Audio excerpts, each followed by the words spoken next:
काही दिवसापूर्वी माझा किचनमधला सिलिंग फॅन आहे तो बिघडला होता, त्यामुळे नवीन ऑनलाईन ऑर्डर केला होता. तर ते मुलं उघडून बघत होते आणि नवीन कधी आलं ना तर ते उत्साहाने मुलांना उघडून कधी बघण्याचं होतं. त्याचबरोबर नवीन सायकलसुद्धा मुलांसाठी घ्यायची होती, ती पण ऑर्डर केली होती, ती आली होती. त्याच दिवशी पप्पा, मम्मी आणि बहीण आले होते, जे की गावी गेले होते. गावी तो 2-3 दिवस राहून मग इकडे आले होते माझ्याकडे. आणि संध्याकाळी आम्ही छान असं मस्त सायकल फिरवायला गेलो. मला सायकल अजिबात येत नाही, त्याची प्रॅक्टिस पण करायची होती.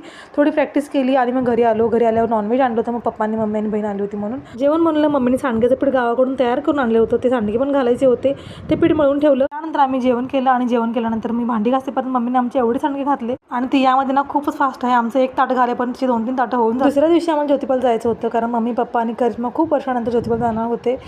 गर्दी कमी होती, पण उन्हाचा तडाखा खूप होता, त्यामुळे छान थंडगार असं ताक पिऊन मन तृप्त केलं. गर्दी कमी होती म्हणून दर्शन खूप छान झालं. दुपारचे 4 वाजले होते, मुलांना खूप भूक लागली होती. सकाळी जेवण करून आणलं होतं आणि छान झाडाखाली बसून मस्त जेवण केलं. तर महालक्ष्मीला गेलो. सविस्तर ब्लॉग मी आपल्या चॅनलवरती अपलोड केलेला आहे, नक्की बघा. चला पुन्हा भेटू, बाय.